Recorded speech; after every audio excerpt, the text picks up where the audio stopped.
EPS 95కు చెందిన పెన్షనర్లు తమ సమస్యలు పరిష్కరించాలంటూ చలో ఢిల్లీకి పిలుపునివ్వడంతో విశాఖ జీవీఎంసీ గాంధీ విగ్రహం వద్ద వారికి మద్దతుగా సంఘీభావ సమావేశం నిర్వహించారు. కనీస పెన్షన్ 9,000 ప్లస్ డిఏ చెల్లించాలని డిమాండ్ చేశారు. 2022లో సుప్రీంకోర్టు ఆదేశాల మేరకు ప్రభుత్వ రంగ, ప్రైవేటు రంగ సంస్థల్లో హయ్యర్ పెన్షన్ అందరికీ చెల్లించాలని ఏపీ ఆర్పీఏ రాష్ట్ర కార్యదర్శి కె. సుధాకర్ డిమాండ్ చేశారు.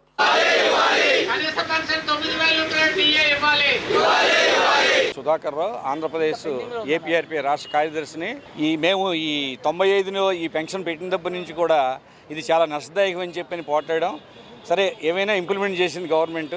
చేసిన తర్వాత మినిమం పెన్షన్ 3,000 డిఏ అని చెప్పానంటే 1,000 రూపాయలు ఇచ్చి పాత ప్రభుత్వం దిగిపోయి బీజేపీ వాళ్ళు ఏమన్నారంటే ఆ రోజున గెలిచేటప్పుడు 2013 డిసెంబర్లో జావేద్కర్ వీళ్ళంతా కూడా ఏం చెప్పారంటే మేము కనుక వస్తే 3,000 డిఏ ఇస్తామన్నారు. కానీ ఈ 10-11 సంవత్సరాలు అయిపోయింది, రూపాయి కూడా పెన్షన్ పెంచలేదు.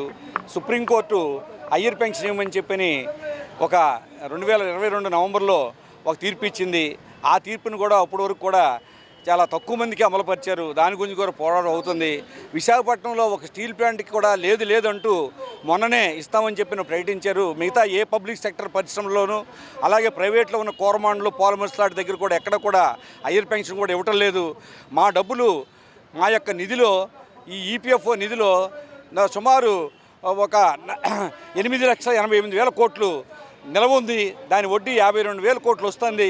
ఆ 52,000 కోట్లలో మాకు సంవత్సరానికి ఇచ్చేది 14,000 కోట్లు మాత్రమే ఇస్తున్నారు మా పెన్షన్గా. మాలో 1000 కంటే లోపు నెలకు అందుకునే వాళ్ళు 32 లక్షల మంది ఉన్నారు. ఈ 78 లక్షల మందిలో 1000 కంటే తక్కువ వచ్చేవాళ్ళు 32 లక్షల మంది ఉన్నారు.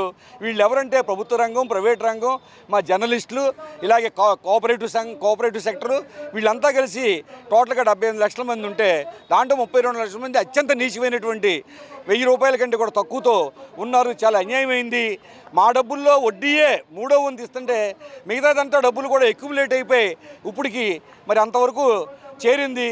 మరి ప్రభుత్వం మరి ఇన్కమ్ ట్యాక్స్ పెంచింది, సంతోషం. కానీ మా ఇన్కమ్ ట్యాక్స్ మాకు వచ్చే ఇన్కమే సంవత్సరానికి 10,000 లేదు. 32 లక్షల మందికి ఇన్కమ్ వచ్చేది 10,000. మిగతా వాళ్ళకి కూడా నాకు 2,000 వస్తుంది. నేను 40 సంవత్సరాలు పనిచేసిన షిప్ యార్డ్లో. నాకు సంవత్సరానికి వచ్చే ఆదాయం ఎంత? 12 రోజులు 24,000. 12 లక్షలు వచ్చినా కూడా వచ్చినా కొంతమందికి వస్తుంది, సంతోషమే. అది వాళ్ళు ఏ సందర్భంలో పెట్టినా జనానికి ఉపయోగపడుతుంది. కానీ మా సంగతి ఏంటి? మా డబ్బుల్లే మాకు ఇవ్వమంటే కనీసం 6-7 వేలు ఇవ్వచ్చు. మేము 9,000 డిమాండ్ చేస్తున్నాం. ఎందుకంటే కేంద్ర ప్రభుత్వంలో మినిమం బేసిక్ 18,000, దాంట్లో సగం 9,000 వాళ్ళకి వచ్చే పెన్షన్ కాబట్టి ఆ 9,000 అడుగుతున్నాం మేము. మరి వాళ్ళు ఏమీ ముందుకు రావట్లేదు. 11 సంవత్సరాల నుంచి కూడా రూపాయి పెంచకుండా పైగా సీనియర్ సిటిజన్కి ఉన్నటువంటి రైల్వే రాయితీని కూడా తీసిచ్చారు. మేము ఢిల్లీకి ధర్నాలకు వెళ్తున్నాం 10 సంవత్సరం కూడా. ఈ రోజు ఢిల్లీలో జంతర్ మంతర్లో ధర్నా అవుతుంది మాది. దాని సపోర్ట్గా ఇక్కడ మేము సమావేశం అయ్యాం. వాళ్ళకి సపోర్ట్గా, మద్దతుగా మా యొక్క వాయిస్ వినిపిస్తున్నాం. ఏదైతే ప్రజాప్రతినిధులు గెలుస్తున్నారో మమ్మల్ని కూడా ప్రజల్లో భాగంగా ఈ యొక్క 40 ఏళ్ళు పనిచేసి ప్రభుత్వ రంగంలోను, ప్రైవేట్ రంగంలోనూ అనేక కష్ట నష్టాలకు వచ్చినటువంటి వీళ్ళు కూడా రూపాయి విలువ పడిపోతుంది. ఎప్పుడో నాకు 14 సంవత్సరాల క్రితం 2,000 వచ్చిందంటే ఇవాళ 2,000 విలువ చాలా తక్కువ. కాబట్టి డిఏని అనుసంధానం చేయాలి, అలాగే మా పెన్షన్ పెంచాలని చెప్పి మేము డిమాండ్ చేస్తున్నాం.